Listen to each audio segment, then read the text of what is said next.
Rero muri uyu munsi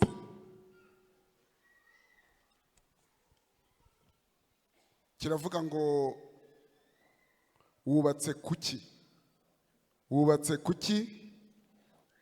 twasomye twaririmbye indirimbo y'106 indirimbo y'106 yavugaga ngo twubake ku rutare rw'iteka nirwo Yesu umucunguzi nibwo tuzabasha gushikama umugaru nutera. Twubake kuri we twubake ku rutare rw'iteka nirwo Yesu umwami. Hariho abubaka ku musenyi barangamiye iby'iyisi, abandi bubaka ku muraba w'ibyaha no kwikuza. Twubake ku rutare rw'ukuri nirwo rushikama iteka, kurwiringira kuzahoraho nirwo gakiza kacu. Umwami wacu Yesu Kristo ubwo yari mu isi yatumye abigishwa be abatuma nk'intumwa, ariko mu isomo badusomeye arababwira ati mbatumye muri nk'intama hagati y'amasega agize ate. Arababwira ngo bagire iki? Ubwenge nk'iki, ariko badafite amahugu nk'intumwa.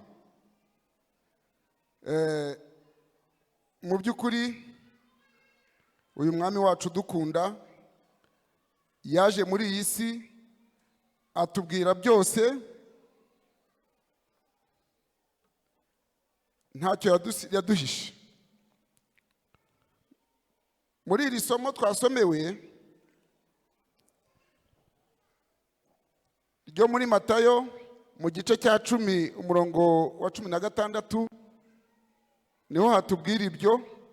Ariko iyi si turimo ni isi igoranye nk'uko yabivuze.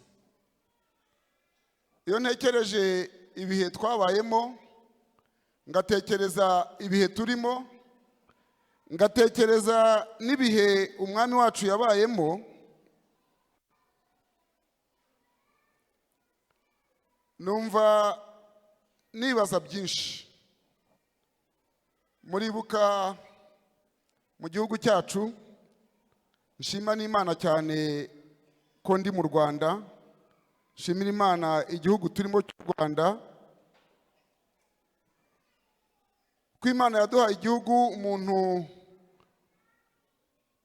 yumva yisanzuyemo, aho umwana yiga afite ubwenge akabona ishuri, aho umuntu akora imirimo ya buri munsi afite umutekano,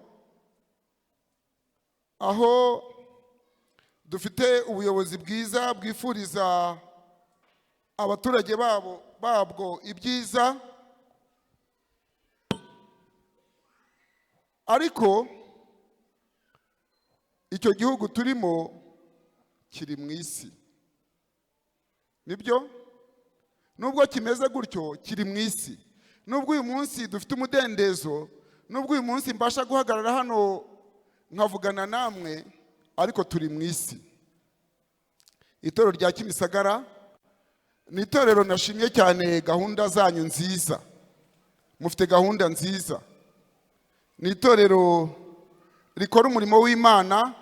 Ngitangira nababwiye ko nterwa ishema no kuba mpagaze ku ruhimbi rw'iri torero, kuko iyo nkurikiranye raporo zanyu, iyo nkurikiranye ibikorwa byanyu, nsanga muhagaze neza mu murimo w'Imana. Ariko nubwo bimeze bityo turi mu isi. Ngira ngo abari bakuru bazi ibintu uko byagiye bigenda.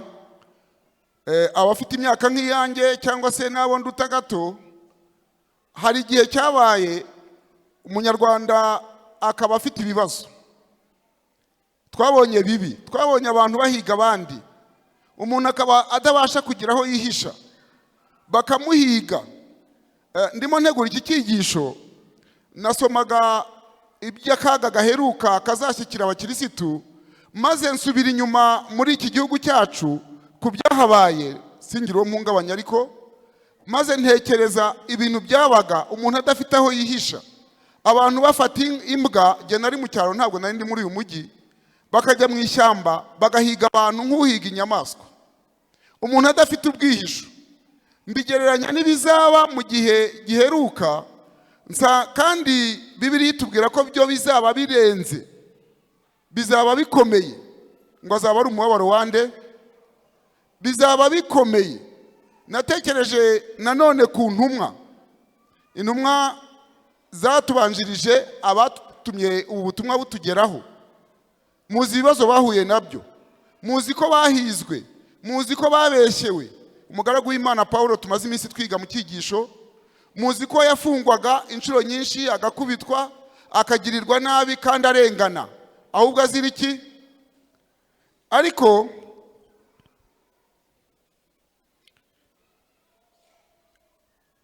ibyo tubona umwami Yesu atuma intumwa, ntabwo yababwiye ko abatumye ngo bagende mu mudendezo nk'uyu turimo. Oya, ibyagiye biba murabizi. Muzi uburyo tumumenye yaje muri iri torero ryacu, ikadutwara benshi.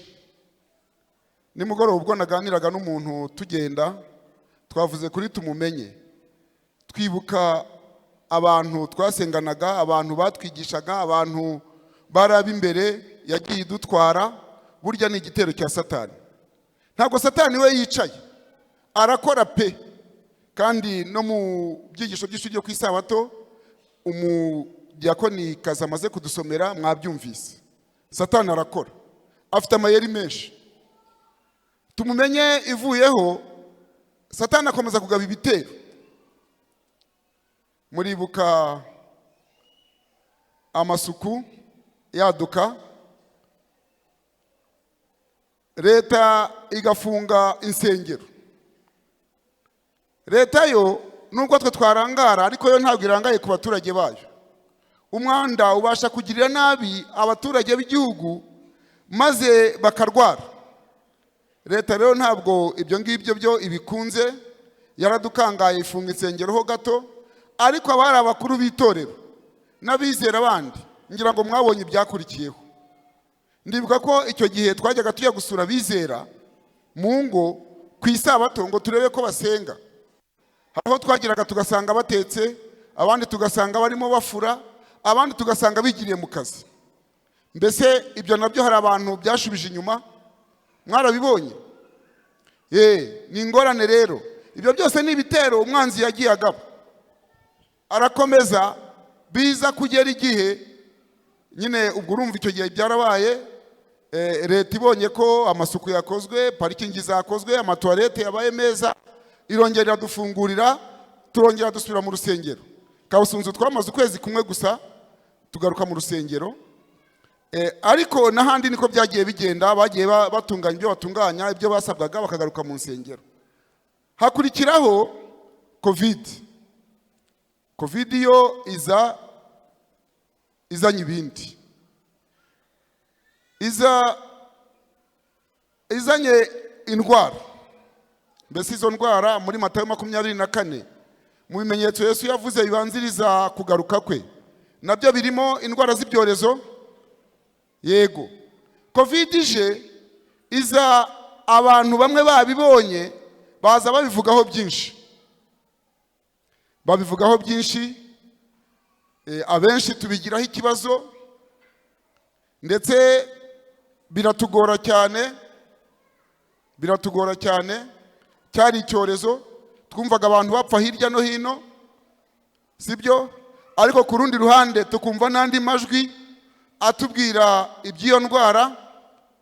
Bamwe bakanga kwikingiza, abandi nabo barabyanga. Ariko nabonyemo ikintu gikomeye cyane. Ikintu gikomeye nabonye muri Covid ni ikintu cyabuzaga abantu kujya guhaha. Mbese mwarabibonye namwe? Mbese muzi ko abanyantege nke bamwe twafashe umwanzuro wo kwikingiza kuko tutashoboraga kujya guhaha? Wenda hari ababikoze ku munota wa mbere, ariko jyewe mu ntege nke zanjye nabonye bambuje kujya ku isoko, ntagomba kujya muri bisi, ntagomba kujya ku kazi, mbese intege zaracitse, mbese hari abandi babaye nkanjye. Leta yo iharaniraga ko abantu bayo bagira umutekano, ariko icyorezo nka kiriya jewe icyo nakibonyemo nk'igerageza. Ibizaza nyuma bizaza bikomeye. Satani ararwana cyane. Mu gitabo cy'intambara ikomeye kuri page ya magana kanze mbabwire ahariho ni page 300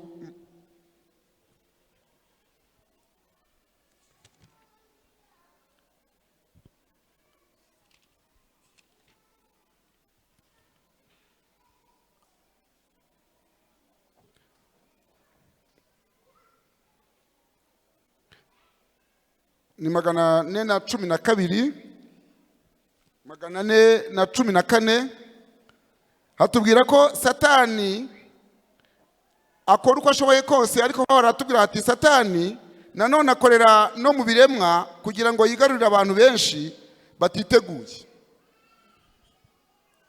Yiyigishije amabanga y'imibereho y'ibyaremwe kandi akoresha imbaraga ze zose gutegeka ibintu byose mu gihe cyose Imana ikibimwemereye. Ubwo Imana yamuhaga uburenganzira bwo kubabaza Yobu, mbega ukuntu imikumbi n'amashyo, abagaragu, amazu, abana byose byayoyotse mu mwanya muto, icyago gikurwa n'ikindi. Imana niyo ikingira ibiremwa byayo kandi ikabirinda imbaraga z'umurimbuzi. Nyamara abakristo basuzuguye amategeko ya Yehova, kandi Uwiteka azasohoza icyo yavuze, ko azahagarika gusuka imigisha ku isi kandi akura uburinzi bwe ku bagomera amategeko ye, bakigisha abandi kandi bakabahatira kugenza nkabo. Satani agenza uko ashatse uwo ari we wese Uwiteka yakuyeho uburinzi bwe. Azihanganira bamwe kandi bahirwe kugira ngo umugambi we ujye mbere, abandi bateze ibyago, maze abemeze ko Imana ariyo ibateje ako kaga. Satani rero yerekana ibyo akora, agashaka kubisunikira ku Mana. Igihe yarari ku mwero w'ubutaka, maze inzara n'ubwihebe bigakurikiraho, ahumanya umwuka wo mu kirere, maze abantu ibihumbi byinshi bakarimbuka. Ibyo byago bizarushaho kwaduka ku isi, kandi ari nako birimbura. Kurimbuka kuzaba ku bantu no ku nyamaswa. Isi izaba iri mu cyunamo, ihinduke amatongo n'ibindi. Satani rero yigishije amabanga y'ibyaremwe. Tujya tubona imyuzure ku isi, abantu bagakeka ko ari Imana yiteje. Tujya tubona inkuba zikubita abantu, tugakeka ko ari Imana. Tujya tubona intambara hirya no hino, ariko ibi byose ni ibikorwa bya Satani. Muri Matayo muri Yohana mu gice cya 11 ku murongo wa 47, abatambyi bakuru n'abafarisayo bateranya abanyarukiko, barabazanya bati tugire dute ko uwo muntu akora ibimenyetso byinshi? Nitumurekera dutyo bose bazamwizera, kandi Abaroma bazaza barimbure umurwa wacu n'ubwoko bwacu. Igihe Yesu yari hano ku isi, aje ku isi abwiriza abantu, ndagira ngo mbajyane mu gihe cyo hanyuma uko bizatugendekera. Ibyo bakoreye umwami wacu nibyo bazadukorera. Mu gihe Satani arimo akora ibi, ibyo bakoreye Yesu n'abantu b'Imana niko bizabagendekera.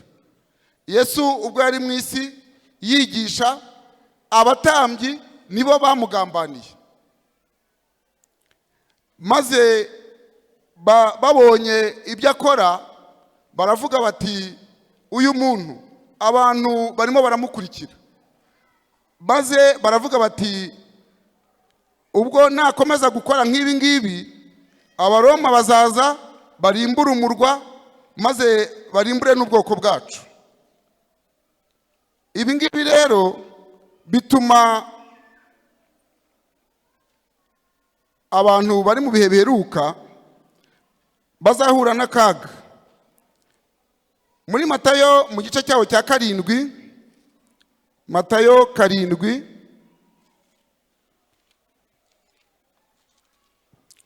Matayo mu gice cya 7 ku murongo wa 24, 7:24 haravuga ngo nuko umuntu wese wumva ayo magambo yanjye akayakomeza azaba nk'umunyabwenge wubatse inzu ye ku rutare. Imvura iragwa, imivu iratemba, umuyaga urahuha, byose byikubita kuri iyo nzu ntiyagwa, kuko yari ishinze ku rutare.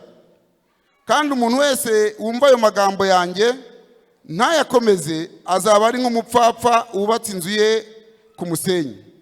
Imvura iragwa, imivu iratemba, umuyaga urahuha, byose byikubita kuri iyo nzu iragwa, kandi kugwa kwayo kwabaye kunini. Uyu munsi turararikirwa kubaka ku rutare. Urutare mu ndirimbo twaririmbye, urutare ni Yesu. Iyi nzu yacu niyubakwa ku rutare, tukumva amagambo ya Yesu, tukayashyira mu bikorwa, tukamwizera, tuzaba twubatse ku rutare. Ariko umuntu wumva amagambo ya Yesu ntayakomeze azaba ari nka wa mupfapfa wubatse inzu ye ku musenyi.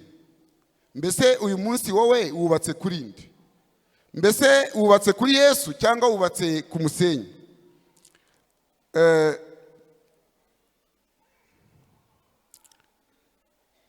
Ubwoko bw'Imana burageramiwe mu gihe kiri imbere.